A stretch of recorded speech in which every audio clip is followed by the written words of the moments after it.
colchones. Crónica, Samuel Nava.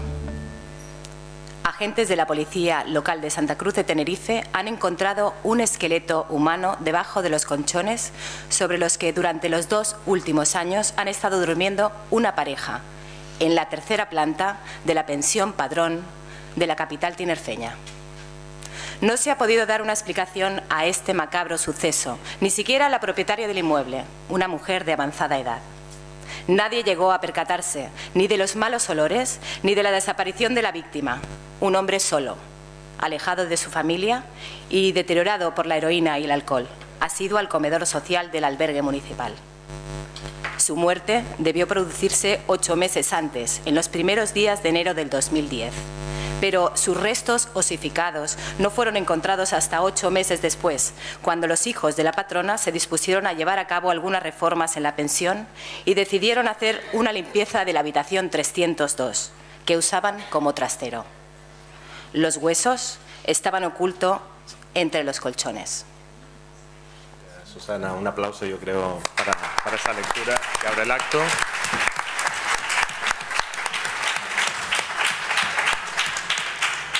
Susana ha venido desde Ibiza porque se enteró de esto y no se lo podía perder.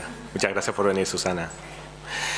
Pues nada, buenas noches. Bienvenidos todos al acto de presentación del libro El caso de la pensión Padrón. Voy a empezar presentándome yo. Mi nombre es Miguel Ángel Brito y soy el moderador de este acto, que es un título que me han puesto aquí, no sé por qué. Esto surgió un poco así de manera accidental. Me vi un día a Francisco por la calle y me dice, vamos, acompáñame a tomar un café y tal. Y nos sentamos a tomar un café y empezamos que si hablar del Atlético de Madrid, que si hablar de una chica que pasaba por allí que estaba pues así, muy bien vestida y que era muy guapa. Empezamos a hablar y entre medio de la conversación me dice, oye Miguel Ángel, ¿qué he pensado en ti para que seas moderador del acto de presentación del libro de la pensión Padrón? Y digo, sí.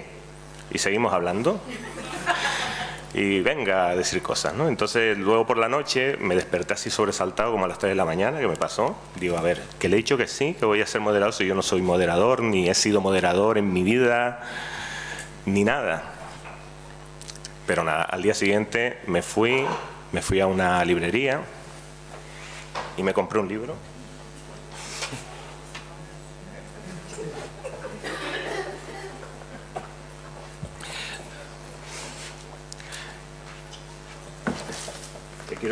Quiero sacar aquí para que estén tranquilos, porque lo quiero enseñar para que estén tranquilos. Es el libro blanco del moderador de actos. Me lo leí en una semana. Y nada, yo espero que después de esto, pues, por lo menos que el acto quede moderadamente bien moderado, ¿no? Así que, si les parece, vamos a empezar. En el capítulo 1 del libro dice que lo primero es trazar un poco las normas del acto, ¿no? Entonces yo voy a empezar con eso. En primer lugar, tema de dispositivos móviles, que los veo ahí que están grabando y tal, haciendo fotos, pues espero que hayan traído batería, que los tengan cargados y que saquen todas las fotos que quieran, que graben todo, que lo suban a las redes sociales. Por ahí verán pasando un hashtag que pone almohadilla la pensión Padrón. Bueno, no dice la pensión Padrón, es la pensión Padrón, porque viene sin acentos, ¿no? La pensión Padrón. Suena más así británico, ¿no? Y nada, pueden subir todo lo que quieran y pueden grabarlo y pueden ponerlo ahí, ¿vale?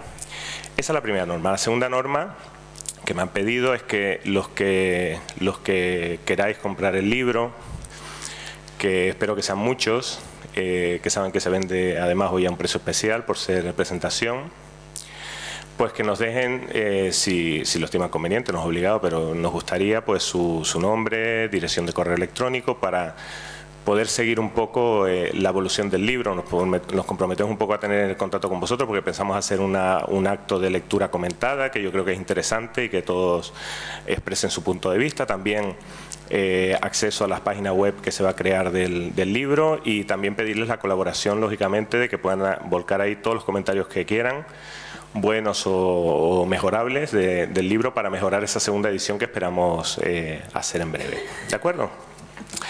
Pues nada, para empezar el acto vamos a presentar, ya que me he presentado yo, pues a los invitados que tenemos en la mesa, ¿no?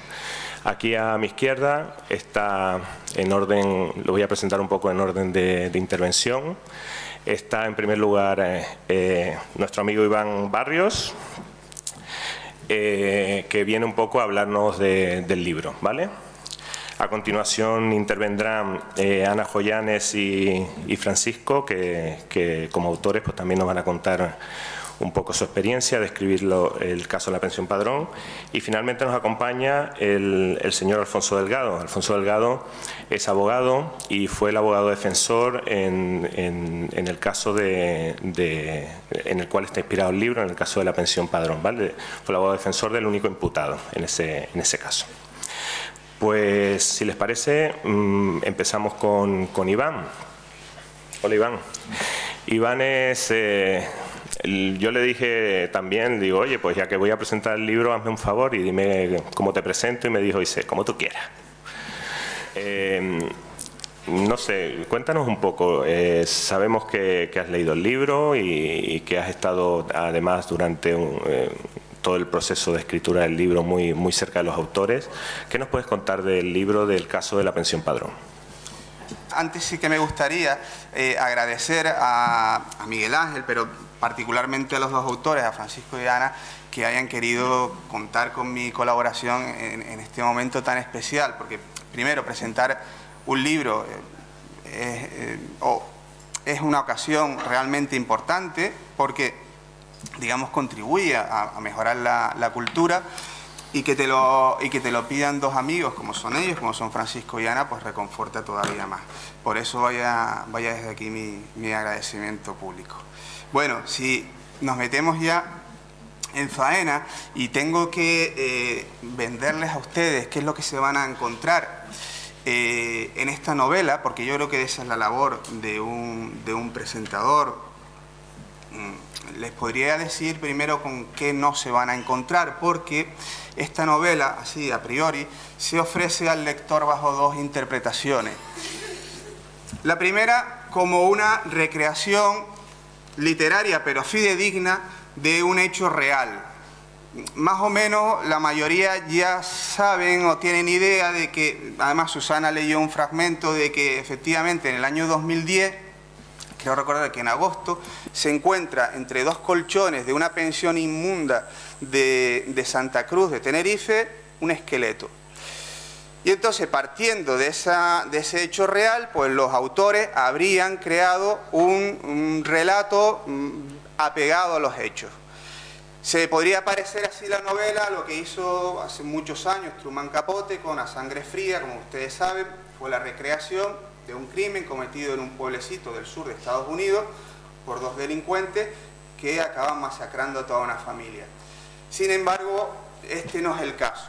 No es el caso de que, como tendré ocasión de exponer, haya una recreación literal, estricta, fehaciente de lo que pasó en 2010 en esa pensión padrón. Y sin embargo, la novela no deja en parte de participar de esa identidad común con lo que pudo ser A Sangre Fría, guardando las distancias. En segundo lugar, se podría pensar que estamos ante una novela de género negro, de esas que, como he comentado en la radio, en el programa que comparto con Francisco y con Ana, y a veces también con Miguel, de esas en las cuales pues suele responder a unos mismos cánones, aparece un cadáver y de repente el autor llena la novela con personajes todos sospechosos. Y de lo que se trata es de averiguar quién cometió el crimen, hasta que al final se descubre. Bien, tampoco estamos aquí ante un caso semejante, y sin embargo no se podría negar rotundamente que esta, de alguna manera, es también una novela de género negro, detectivesco, pero con sus cualidades propias. ¿Y entonces qué es esta novela?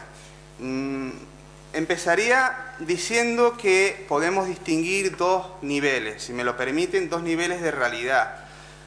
Hay un núcleo central que ese sí guarda una relación fiel con los hechos tal y como ocurrieron.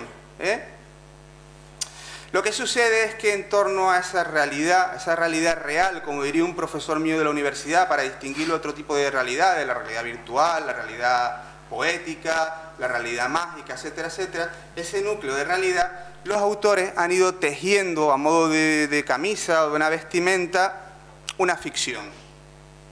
La mayor parte del tiempo el lector leerá esa ficción. Y sin embargo sucede que con frecuencia, a través de las costuras de la trama o de la urdimbre que deja esa vestimenta que han creado los autores, la ficción se confunde con la realidad. A través de esos huecos, el lector asiste, a veces con cierta dosis de morbo, a lo que realmente pasó, a ese relato truculento del que se hizo eco la prensa cuando, como digo, descubrió ese esqueleto entre dos colchones. Hablando de realidad, los personajes, bueno, no son exactamente los protagonistas reales de los hechos, pero sí que se le parecen. De hecho, me consta que los autores han realizado una labor a medio camino entre la literatura, el periodismo, la investigación, y aunque los personajes no son los que participaron realmente de los hechos, sin embargo no dejan tampoco de participar de algunas de esas características. Si tuviera que definir una cualidad común a todos ellos, yo diría que están afectados de una profunda insatisfacción. Los personajes buscan algo, buscan un nuevo camino. Algunos están arrepentidos de la vida que han llevado, otros quieren una vida mejor.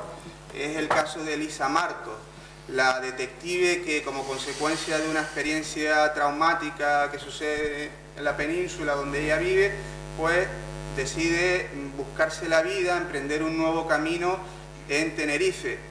Lo que pasa es que tengo dudas de que realmente llegue a mejorar esa vida. En cualquier caso ustedes tendrán que leerlo. O el caso también de Samuel, del periodista que vive, bueno, pues atosigado por las exigencias de un jefe que no les reconoce bien el trabajo realizado en el ambiente de un periódico en el que igualmente tampoco se siente bien tratado.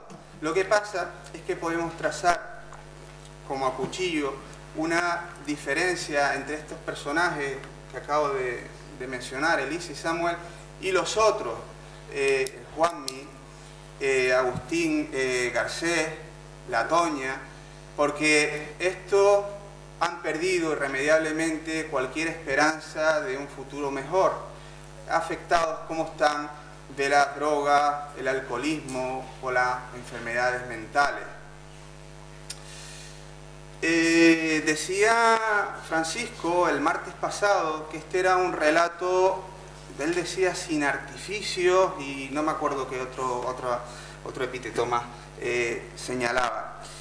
Creo que si algo se desprende de esta novela es su completa verosimilitud, por más que muchas veces el lector no sepa qué fue lo real, qué fue lo que realmente ocurrió y qué es lo que se están inventando los autores.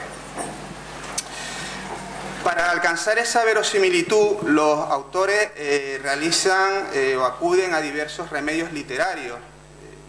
Por ejemplo, intercalar en el propio relato omnisciente recortes de periódicos ficticios en los cuales se narra hechos relacionados con este crimen.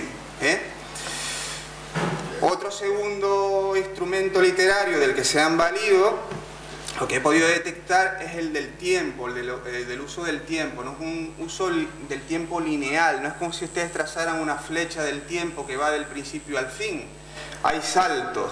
Esos saltos permiten, en el tiempo, permiten a los autores, pues digamos, ofrecer al lector de dos maneras distintas los hechos tal y como ocurrieron, es decir, los del crimen propiamente, y luego otros, vamos a decir, más contemporáneos, que narran el proceso de investigación de esos crímenes. Eso da un atractivo añadido a la novela y como digo, la impregna de importantes dosis de realismo, de esa falta de artificio de los que hablaba Francisco.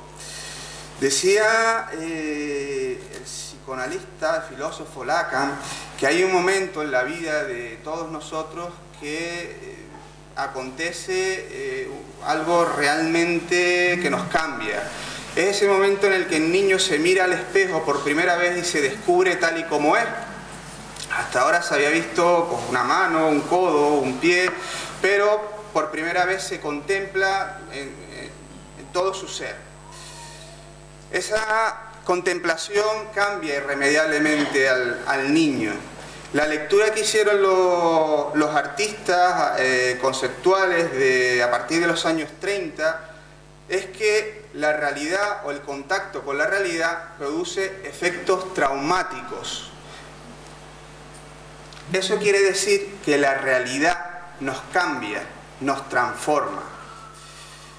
Para ilustrar esto que estoy diciendo con la novela, yo quiero acudir a un capítulo que me llamó muchísimo la atención, que me impresionó y se lo comenté así a Ana cuando lo leí.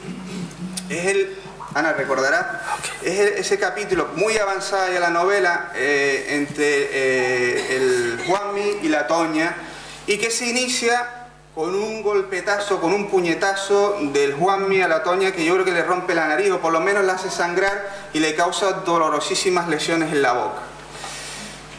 Pero el Juanmi, no contento con eso, bueno, uno ya dice, ya se queda impresionado, ¿no? Dice, ¿era necesario realmente empezar así, con este golpetazo?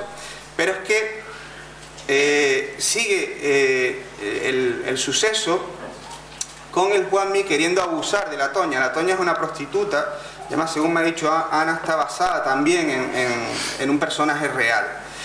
Y entonces esta dice que no lo intente por delante porque no puede del dolor y que lo haga por detrás, y evidentemente el Juanmi no va a perder la ocasión y se recrea un poco la autora, porque este capítulo lo escribió Ana en los hechos. Y eso incomoda, como lector me incomoda, ¿no? Cuando uno ve las tropelías que uno de los personajes, en evidente superioridad, comete con respecto a la otra, la parte débil. Y sigue, y sigue. Y yo recuerdo que mientras lo estaba leyendo, interpelaba en silencio, en la lejanía y en la soledad de mi habitación, donde estaba leyendo a la autora, si había realmente necesidad de recrearse en el dolor de la pobre Toña. Recuerdo que ese capítulo terminaba después de que estuviera satisfecho sus más bajos instintos, y como no estaba contento, pues el Juanmi amarra a la Toña, a la pobre Toña, y la deja amarrada. Ana, ¿era necesario tanto dolor, tanto sufrimiento? Había que perseverar en la humillación de la pobre Toña. Yo dejo la pregunta aquí planteada, no sé si luego lo quiere contestar, pero si quiero ser coherente con lo que dije antes, si realmente queremos que el lector quiere que cuando entra una novela y cuando sale, la persona que entra y la que sale ya no sean la misma. Uno quiere, cuando la literatura no es de pura evasión, cuando la literatura cala en el interior de la persona, uno quiere sentirse transformado, no ser el mismo que empezó la novela. Yo creo que lo consigue gracias a eso. Esta novela, la verdad que da miedo, da mucho miedo. Y con esto voy terminando. Y da miedo no solo por el retrato descarnado de la crueldad a la que las personas son capaces de llegar.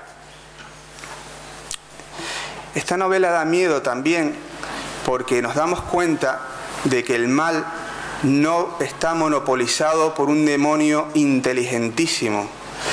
El mal, en sus formas más extremas, puede ser cometido por las personas más vulgares o desde luego por personas que constantemente nos rodean. Y el ejemplo es ese crimen de la pensión Padrón. Una pensión que no está situada en los arrabales de ninguna gran ciudad, está situada casi en el centro de Santa Cruz. El hecho de que cualquier persona pueda cometer esos crímenes tan abyectos nos da la medida de la fragilidad que nosotros, de la fragilidad de la que estamos hechos. Y eso, digamos, nos hace reconsiderar nuestra posición en el mundo. No quería olvidarme porque antes hablé de los personajes que buscan algo sin conseguirlo y de otros personajes que ya no buscan nada porque el futuro sencillamente ha desaparecido. Dentro de este grupo también está Agustín Garcés, que Agustín Garcés podría ser el trasunto no literario de la víctima, de la verdadera víctima de esta novela, porque no nos olvidemos que está inspirada en un hecho real. Esos huesos que aparecieron entre dos colchones pertenecían a alguien real. Si tuviera que definir a esta persona, lo haría a través de la soledad. El libro relata cómo Agustín Garcés no tiene a nadie que le ayude. Constantemente en torno a suyo pululan un montón de personas y sin embargo es objeto de todo tipo de fechorías. No hay una mano amiga. Resulta que al final del libro alguien hace el gesto de ayudarle y como consecuencia de eso está a punto de pagarlo caro. Es decir, el hecho de aproximarse a Agustín Garcés por parte de Esteban Cano va a hacer que las miradas, las sospechas se dirijan hacia él. Y eso, claro, este hombre que viene ya de experiencias realmente complicadas, pues lo va a hacer meterse más en su mundo. Con lo cual, la lectura que nos ofrecen los autores de la condición humana es muy negativa. Es decir, hay un egoísmo exacerbado, hay crueldad, pero es que además cuando alguien intenta ayudar a otro, la acaba pagando o acaba poniendo en riesgo su propia integridad física o su propia honorabilidad. Bueno, con esto termino, no sin antes agradecerles a todos ustedes la atención mostrada y darle mi enhorabuena también a los autores porque creo que han creado un libro estupendo.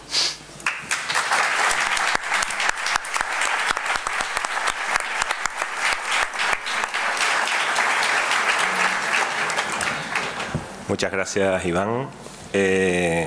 Bueno, aquí hay dos personas que han venido a hablar de su libro, entonces yo creo que ha llegado el momento de que nos hablen de su libro. Aquí a mi izquierda tenemos a Ana Joyanes, una persona que también le dije que cómo la presentaba y me dijo que la presentara como yo quisiera, como todos. Pues nada, la voy a presentar así. Ana Joyanes es una persona que yo creo que aquí conoce mucha gente. Es una persona, yo digo que iba a decir 100% canaria, yo creo que es 200% canaria. Es 100% canaria y luego 50% jienense, 50% granaína, ¿no? Es así, ¿no? Más o menos. Y es una escritora canaria.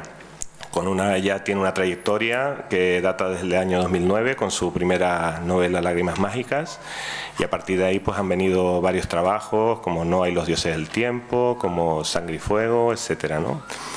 Es médico de familia allí en el barrio de la Salud. Ojito con hablar mal de Ana Joyanes en el barrio de la Salud, porque pueden pasar cosas.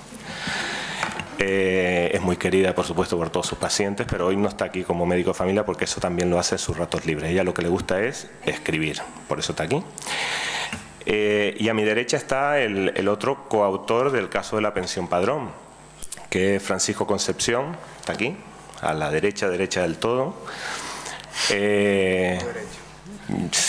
No sé cómo definirlo a Francisco, pues se me ocurrirían muchos calificativos, ¿no? Pero Francisco es yo por resumirlo, porque él es publicista, empresario, buscavidas, culinquieto, liante, que me lió para estar aquí hoy. Pero sobre todo es un dinamizador cultural, yo lo definiría así. Yo creo que no hacen falta más de Francisco Concepción en Tenerife para que la cultura en esta isla mejorara muchísimo. Y bueno, y una prueba más es esta segunda publicación, luego de Oscuras en Edimburgo, aparte de otras. Yo diría que estas son las dos grandes obras en las que ha participado, y por eso está aquí. Yo lo vamos a hacer, la intervención de ellos, para hacerla un poco más amena, vamos a hacer con alguna pregunta abierta que les invite a hablar del libro, ¿no? Yo quería empezar por Francisco para preguntarle una cosa, porque yo tengo una anécdota con él. Un día, era como hace un año, tomándome un café con él. Bueno, realmente estamos diciendo que nos vemos para tomar café, pero eso no es cierto. Era un vino. Bueno, lo que pasa es que queda mal, ¿no? Porque nos van a tachar de borrachos, ¿no? Pero tomando un vino con él, lo vi como un poco de bajona y le digo, ¿pero qué pasa, Francisco? Y dice, es que el libro este es una pasada, porque se estaba metiendo hasta las cejas, ¿no? Y digo, ¿pero qué pasa? Y dice, mira, Miguel Ángel, hay una especie de submundo, y mira que he visto yo cosas desagradables, pero hay una especie de submundo alrededor nuestro o por debajo del suelo que pisamos que no te lo puedes ni imaginar. O sea, mira que tengo yo una imaginación muy grande, pues esto ha escapado a mi imaginación, ¿no? Entonces, a mí me ha quedado esa curiosidad de preguntarte, Francisco, una vez que ha terminado todo el proceso de escritura del caso de la pensión Padrón, ¿qué ha dejado de ti? Un poco retomando una frase que ha dicho antes Iván, de que la realidad nos transforma. ¿Qué ha quedado o qué te ha marcado el caso de la escritura del caso de la pensión Padrón? Bueno, buenas tardes a todos. No imaginan lo bonita que está la sala. Hay pocas presentaciones de libros que tengan una sala llena, como está aquí. Hace poco estaba asistiendo a una presentación, porque la verdad es que es un coñazo que te inviten a una presentación de un libro. Hay cosas que las bodas, las presentaciones de libros, vistas unas, vistas todas, ¿no? Entonces estaba viendo una online donde presentaban, no vamos a nombrar el santo, había gente importante en esa presentación en Madrid, y en la sala podrían haber máximo 20 personas, y estábamos hablando de un premio Planeta y bueno, era triste. Estoy muy satisfecho y le quiero agradecer que hayan asistido a la presentación, a esta presentación, y nos acompañen esta tarde. Entonces, fundamentalmente también quería agradecerle a la Mutua de Accidentes de Canarias por cedernos, y concretamente a la persona de Arantxa, que es con la que he tenido contacto, este salón, que pues, si hay alguien al final que no está viendo por aquí, creo que también tendrían mejor visión, porque también tenemos gente en este lado izquierdo, a mi izquierda, ¿no? Y bueno, agradecimientos a muchas personas. Se me van a quedar muchísimas en el tintero, sobre todo a la coautora Ana Joyanas, que me ha estado aguantando durante 3 años en la escritura, en la que le estaba tirando de las orejas para que no me metiera a uno de los dos protagonistas en la cama y hiciera una novela rosa y ese tipo de cosas. Hemos tenido nuestras tensiones. Ha sido duro, ha sido una escritura dura. Y a Miguel Ángel, porque es el último que acaba de hablar y presume de que no era un presentador oficial, que no era un presentador profesional, y se enmarcó un inicio al nivel de los mejores monólogos, se hizo su coreografía con la Biblia que trajo. O sea, es un profesional como la copa de un pino. Gracias, Miguel Ángel. Después hablamos, y no cuentes las cosas que vemos, porque ya sabes, se nos va la reputación. En fin, ¿qué me había preguntado Miguel Ángel? ¿Cómo había entrado en la novela a escribirla y cómo había salido? Pues la verdad es que no salí igual. Durante 3 años Ana y un servidor hemos convivido con una serie de personajes que cada uno de ustedes posiblemente igual se han topado muchas veces por Santa Cruz. Son personajes reconocibles porque viven en una especie de marginalidad a escasos metros de un sitio como puede ser un club de tenis, donde, bueno, no todos tenemos la oportunidad de ir a jugar allí al tenis. Yo particularmente no soy socio. Pero es que allí había algo muy subterráneo. Empezamos a escribir y en ese momento se produjo el juicio oral del caso y asistimos, Ana y servidor asistimos. Y claro, para mí fue un shock escuchar lo que allí se contaba en primera persona. Lo que allí sucedía era algo que digo, bueno, no se puede escribir porque el lector no lo va a creer. Va a salir de la novela y va a pensar que somos unos fantasías. Entonces, al final, yo creo que nos hemos moderado y hemos cogido las riendas de nuestra escritura y de alguna forma hemos hecho una autocensura.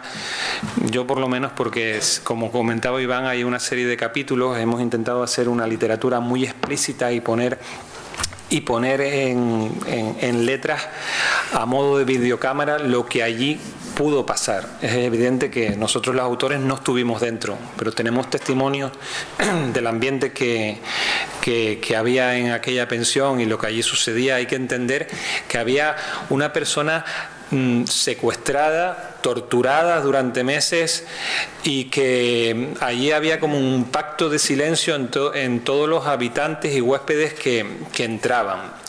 Y bueno, imagino que habrá entrado también algún huésped, porque en esa época tenemos que recordar que estamos hablando del año 2010, estaban ya las plataformas de alquiler de apartamentos y hoteles a través de Internet. Y hasta hace pocos meses la pensión Padrón estaba dentro de esas posibilidades de que viniese alguien y decíamos, bueno, está barato, un establecimiento céntrico y cayese ahí dentro. Ahora las plataformas de alquiler de turismo ofrecen la posibilidad de poner la opinión del establecimiento y qué les ha parecido.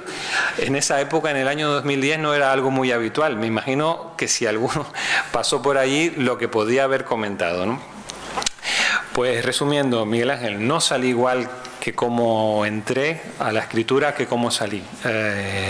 Descubrí un mundo sórdido con el que transitaba a diario, porque también transitaba por esa zona de General Mola, que ahora incluso ha cambiado de nombre, ahora se llama la Avenida Islas Canarias.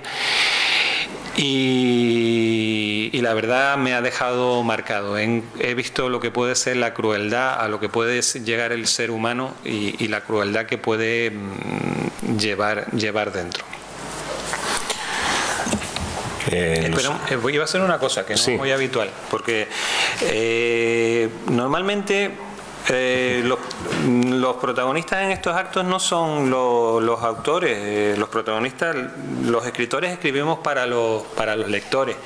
Yo creo que los protagonistas son todos ustedes y está tan bonita la sala que me voy a permitir sacarles una foto, y por un motivo también, porque hay también en la sala muchos tuiteros que han seguido las cuentas y voy a subirlo por si después también quieren seguir tuiteando. Los protagonistas son ustedes y espero que les guste la novela. Muchas gracias, Francisco.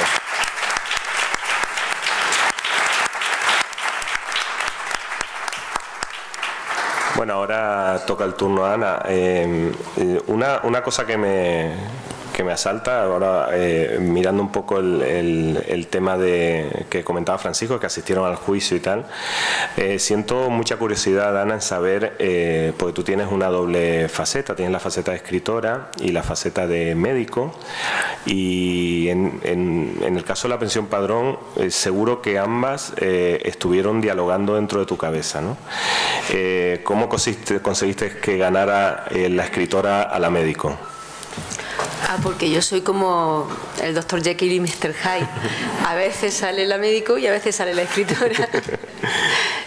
No fue nada difícil, ¿no?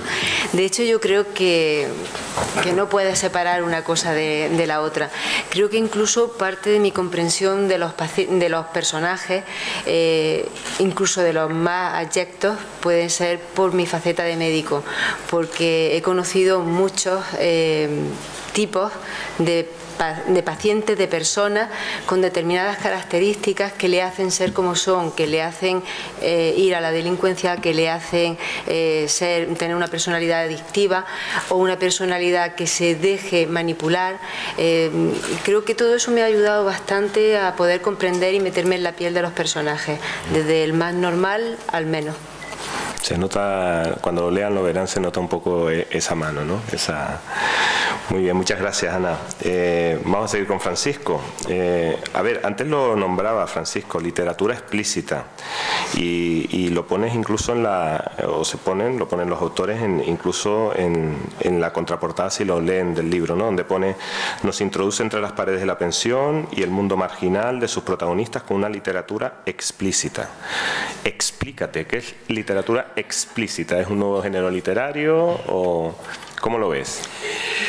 Bueno, yo, si te devuelvo la pregunta, igual lo vas a entender, Miguel Ángel. ¿Qué es el sexo explícito?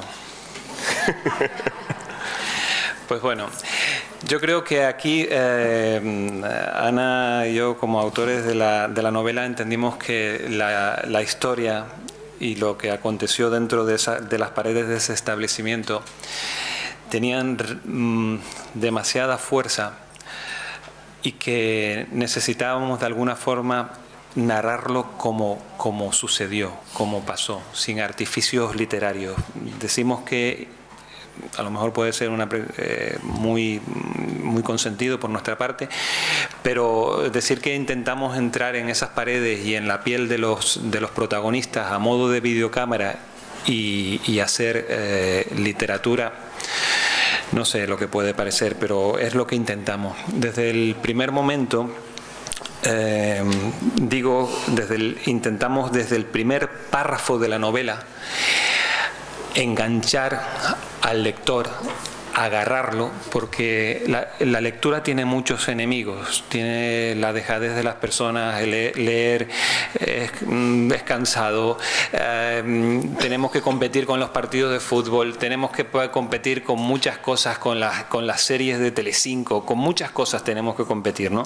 Y lo que pretendemos es enganchar desde el primer párrafo, que para nosotros fue el detonante que nos hizo escribir esta novela, que fue el artículo que salió en uno de los periódicos locales en los que había aparecido un cadáver bajo colchones, porque eso no es habitual. En mi casa tampoco pasan esas cosas, ni en los hoteles donde he dormido. Bueno, creo que no ha habido nunca ningún cadáver debajo del colchón, no suelo mirar. Pero lo que pretendemos es coger a los lectores desde ese párrafo, es la misión de un escritor, y llevarlo de la mano y que no nos abandonen hasta el párrafo final y que nos acompañen en la lectura. Eso es complicado y lo hemos intentado hacer a través de una literatura explícita, una literatura fuerte y explicando las cosas como en principio debieron ocurrir. No sé si te he contestado, Miguel. Aunque tú lo has contestado muy bien, pero yo necesito contestarle a Iván. Sí, era necesario.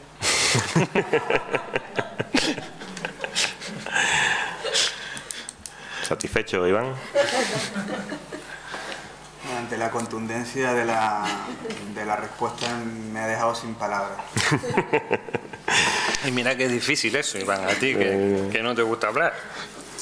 Muy bien, pues Ana, ¿escritura a escote o a dos o a cuatro manos? Porque estamos en la época en que uno escribe a cuatro manos, no a una mano. ¿Cuál es el secreto para que dos escritores, tal como se va viendo en la novela, se terminen convirtiendo en uno? El secreto creo que es tener una gran voluntad de hacerlo y un gran respeto el uno por el otro. Hemos tenido que compartir muchos pensamientos, muchas ideas, hemos tenido que ceder, tanto él como yo, en muchas situaciones, porque lo veíamos de distintas formas, porque la novela exigía que cambiáramos cosas. Y siempre hemos intentado ser respetuosos el uno con el otro, el no intentar sobresalir el uno sobre el otro, el que brillen por igual los dos o que vayamos sacándolo. Hablar mucho, nos ha costado días de hablar por teléfono, de escribirnos, de todo esto, de intercambiar ideas, de todas las cosas que nos iban rechinando, poder ir limándolas poco a poco. Y bueno, un esfuerzo de adaptación importante, pero que al final da su resultado, y yo creo que incluso ayuda a que no se vean grandes saltos en la escritura, que se pueda leer el libro como si lo hubiera escrito uno solo, porque termina amoldándote y termina haciendo una escritura que pueda ser homogénea. Bien, otro tema, Francisco. La novela se ha visto aquí que en cierta manera ha habido ciertos hechos que la han inspirado, y hay muchas escenas que seguramente han tenido mucho que ver con la realidad, porque si has estado yendo al juicio y escuchando cosas, seguramente muchas de esas cosas de alguna manera están en el libro. Yo quisiera preguntarte cuánto hay de verdad de los hechos en el libro, que te mojaras con un porcentaje. Con un porcentaje, si te devuelvo la pregunta otra vez, Miguel Ángel, ¿qué es la verdad? Yo soy el moderador, a mí no me tienes que preguntar tú nada, que eso también lo dice aquí en la página 548. Me lo sé muy bien. ¿Me permitís que conteste yo esta pregunta? Sí, bueno, por supuesto. Gracias, Ana. Es que no estuve en la pensión, afortunadamente.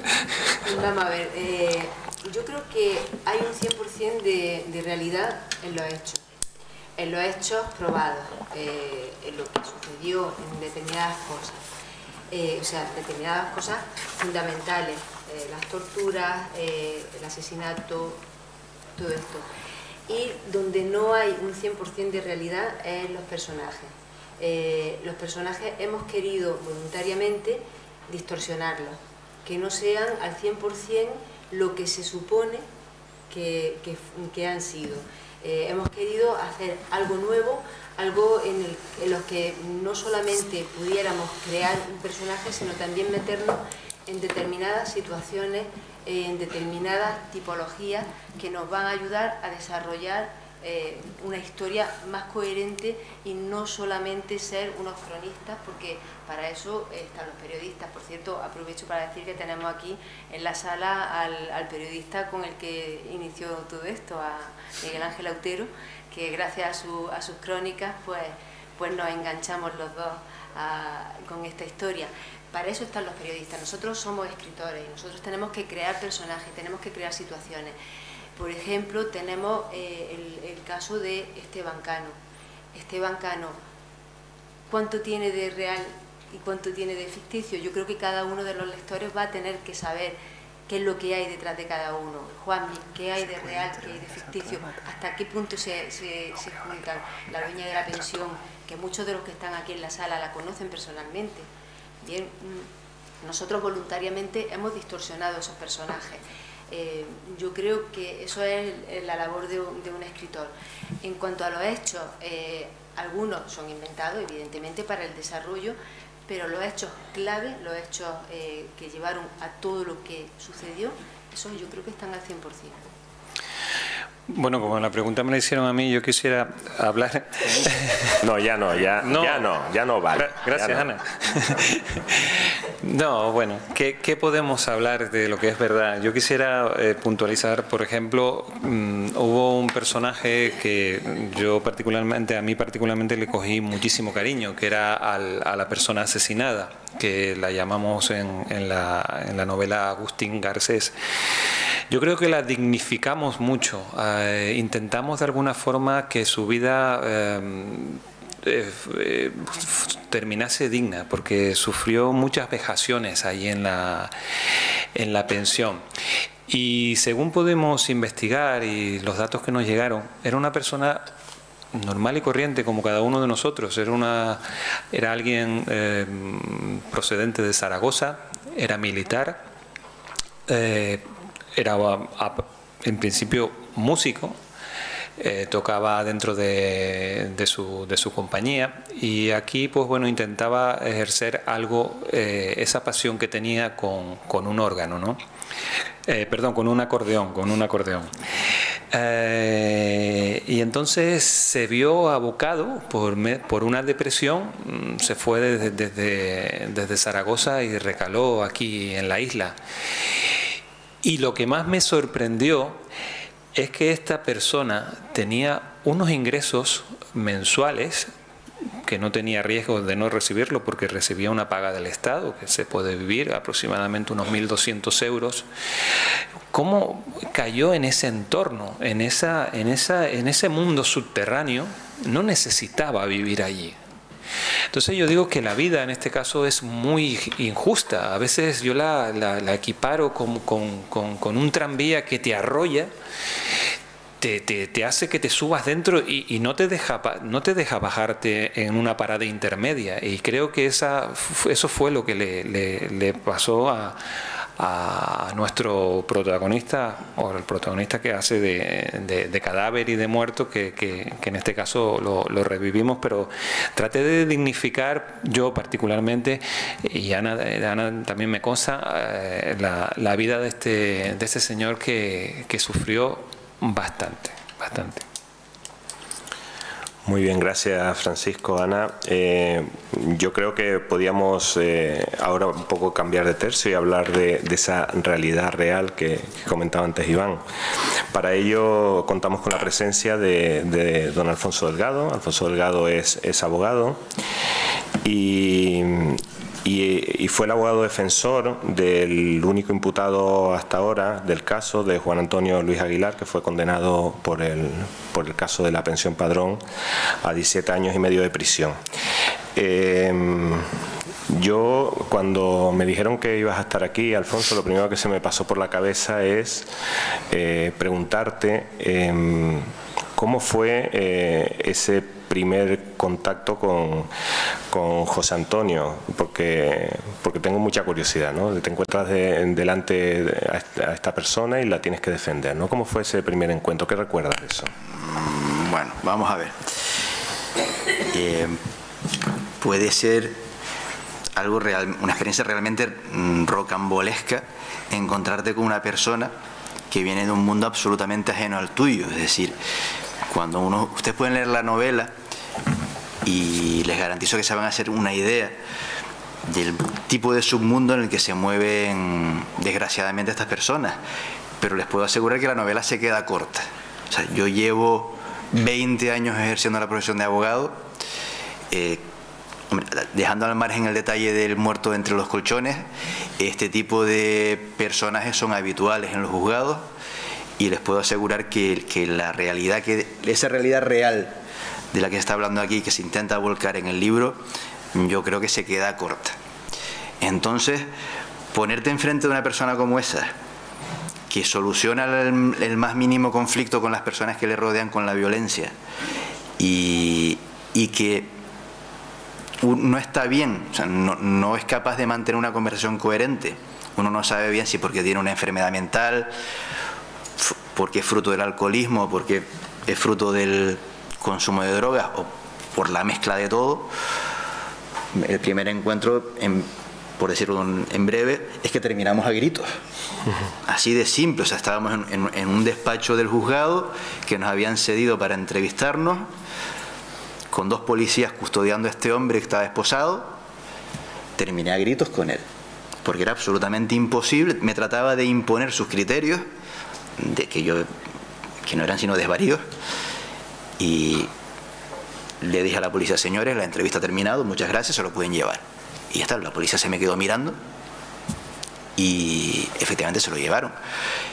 El segundo encuentro fue mucho más tranquilo, porque simplemente estábamos en prisión y ahí literalmente me limité a colgar el telefonillo que me permite comunicarme con el cliente, me di media vuelta y me fui. O sea, es que era absolutamente imposible mantener una conversación coherente con una persona de esta. Y parece mentira, pero no, efectivamente, como han dicho aquí, no se hace una idea del mundo paralelo, por llamarlo de alguna manera, en el que viven esta gente, que realmente, cuando empiezas un poco a indagar en la vida que han tenido, te das cuenta de que puede ser por un mal día, un disgusto que te llevas o lo que sea, terminan literalmente bajo un puente en el arroyo y que podíamos haber sido cualquiera de nosotros. En un momento dado perdemos el trabajo, nos echan de nuestra casa porque no podemos pagar la hipoteca, nos deja nuestra pareja y terminamos exactamente en el mismo sitio que han terminado estas personas, ¿no? Con lo cual es una mezcla de enfado porque no podías hablar con él, no podías hacer tu trabajo, y por otro lado de decir, bueno, es que soy la única persona que tiene. Soy la única persona que tiene porque, y hablando, no me importa hacer este comentario, era la única persona, la única visita que recibía en la cárcel era la mía. O sea, era una persona absolutamente desarraigada de su familia, de sus amigos. Bueno, pues era una mezcla un poco rara, pero ya digo, fueron encuentros muy complicados. A gritos o simplemente decir, no me puedo comunicar con él, me doy media vuelta, me voy. Cuando ya estaba en tratamiento psiquiátrico en prisión, se podía más o menos hablar con él, pero era una persona muy complicada. Visto así un poco en perspectiva, después de haber pasado el tiempo, ¿consideras que se justa la sentencia? Ya sé que es una pregunta difícil porque eres el abogado defensor, pero quisiera un poco que me hablaras un poco visto con perspectiva, ¿no? Hacerle esa pregunta a un abogado defensor no tiene mérito. La respuesta siempre va a ser, el mío no fue. Mi cliente, señoría, no fue el otro, ¿no? O sea, esa pregunta no tiene ningún misterio, ¿no? Ya sabes que te voy a responder. Y efectivamente se barajaba la posibilidad de que hubiera otras personas, o bien que hubieran intervenido, al menos esa era la hipótesis que yo defendía, o bien que hubieran ejecutado materialmente los hechos. O sea, que no hubiera sido mi cliente, evidentemente, que voy a decir yo, sino que había otras personas que efectivamente también se estaban aprovechando del personaje en cuestión y que efectivamente podían haber sido ellos los que lo hubieran asesinado. Bueno, desgraciadamente la policía inició esa investigación. Inicialmente comenzó a investigar por esa línea y abandonó a la vista de que había una serie de indicios de peso que le llevaron hacia el señor Aguilar, ¿no? Curiosamente, no sé si adrede o no, los autores se hacen eco de mis líneas de defensa en el libro. O sea, incluyen a una tercera persona en la comisión de los hechos. No sé si lo hicieron conscientemente o no, pero la verdad que me llamó la atención ver cómo había una tercera persona que estaba ahí metida y que al final disculpen la expresión, se va a comer el marrón. O sea, está a punto de pagar por los hechos, que era lo que yo inicialmente trataba de hacer ver. Pero efectivamente la sentencia se ajusta. Hombre, digamos que era el que tiene las papeletas más importantes de ser, o es más probable que sea el responsable. Que fuera él, ninguno de nosotros estábamos allí para verlo. Que no hubiera más personas involucradas en los hechos, tampoco estábamos allí. Y lo que sí llama la atención y está bien reflejado en el libro es que efectivamente desgraciadamente la víctima tenía un enjambre de personas pululando a su alrededor, porque desgraciadamente cobraba una pensión y se acercaban a él pues simplemente, y hablando en plata, para gorronear, para que les pagara las cervezas, para que les pagara la dosis, y esas eran las amistades que ese señor se había hecho aquí, que inexplicablemente no sabemos cómo terminó aquí, porque efectivamente cobraba una pensión, 2 pensiones, que lo hubieran permitido vivir, bueno, sin mucha holgura, pero cómodamente, pagándose un alquiler de un piso decente, pudiendo hacer una compra mensual o semanal decente, pero inexplicablemente, insisto, que no sabemos bien por qué, pero terminó en el arroyo. Y eso es lo que te llama la atención de este submundo de personas, ¿no? O sea, no sabes bien por qué una persona termina ahí, y no tenía por qué. Pero bueno, esto es lo que, en definitiva, cuando fue él. Buena pregunta. Yo diría que al menos es el más probable que fuera él. Muy bien, muchas gracias. Como decía... Hombre, cada lector lee su novela. Al fin y al cabo todos leemos una novela diferente. Yo como ventajas diría que cuando escribimos varios autores hay más puntos de vista y más perspectivas dentro de las novelas. Yo creo que crecen los personajes muchísimo más porque le añadimos a cada personaje que aparece en la novela muchas más aristas, más puntos de vista, y los personajes excitantes y atractivos en la literatura son aquellos que tienen que no están romos, que tienen muchas puntas y muchas aristas. ¿Por qué lo has dicho? Lo de Romo es por el segundo apellido de la compañera. Creo que los personajes son bastante más intensos, sobre todo porque es que cuando tú escribes de manera individual le sueles coger cariño a uno o a dos personajes y te vuelcas en ellos, suele pasar. Y entonces cuando se escriben a más manos hay más personajes a los que se le tiene más cariño y cada personaje es un mundo. Yo creo que que todo se amplifica, la piel de cada personaje, los escenarios, la trama se hace más intensa y más vertiginosa, y sobre todo que nos servimos de asesoramiento unos a otros. Francisco, te estás yendo un poquito por aquí, corta. O sea, somos más ojos a la hora de ver posibles deficiencias en la escritura. A mí me gustaría decir una cosita antes de terminar, porque veo que Miguel Ángel está con la página 702, que es cómo terminar. Hemos terminado, sí, estaba mirando y la verdad que sí. Pero te iba a ceder la palabra. Necesito decir algo. Simplemente yo necesito personalmente que no sea muy largo, por favor. Agradecer a todos los que nos están ayudando, los que nos han ayudado. Por supuesto a ustedes los primeros, todos los que están aquí y los que no han podido venir, porque me consta que hay muchos que han mandado representantes, hay otros muchos que han escrito, que han llamado, que no han podido estar, pero ustedes que están aquí, por supuesto, muchísimas gracias. No saben lo que significa para alguien que escribe un libro tener personas que estén interesados en ellos, que asistan a su nacimiento y que luego, por supuesto, lo lean y lo compartan. Es para nosotros lo mejor del mundo, no se puede comparar con casi nada. Por supuesto, quiero darle las gracias a nuestras familias que no han tenido que aguantar las neuras mientras escribíamos, pues a Paco, a Alexia, a Sara, a todos los de alrededor. Y quiero agradecer muy especialmente a Miguel Ángel por ser un moderador como la copa de un pino, a Iván porque siempre está a mi lado, por lo menos al mío siempre. Ahora también con Francisco he tenido que compartirlo, eso no me gusta tanto, pero bueno, siempre está a mi lado, siempre me empuja a escribir, siempre tiene una mirada crítica y no me deja pasar una. En esta vez está un poquito más flojo, no sé si es que la novela lo tenía tan impactado que ha dicho cualquiera le dice nada a esta, pero no sé, siempre está ahí empujando y siempre está haciendo que mejore mi escritura. Y quiero agradecer muy especialmente a Inma, a Ángeles y a Dácil, porque sin ellas no habría empezado este libro. Esto empezó una noche que nos reunimos las tres y empezamos a hablar del tema, de la noticia que había salido, de forma jocosa. Yo hice un mini texto para la esfera cultural, Francisco lo leyó y dijo, oh caramba, hay alguien que también está interesado como yo, y a partir de ahí empezó todo eso. Así que no solamente os quiero porque os quiero, sino porque es que además habéis sido las que habéis empezado la mecha. Al resto de los esféricos que están por aquí, a los compañeros, a Susana que ha venido desde Ibiza y que ha leído también, como siempre. Susana, eres un amor. Y bueno, a todos, de verdad, a todos, muchísimas gracias y un beso muy grande para todos.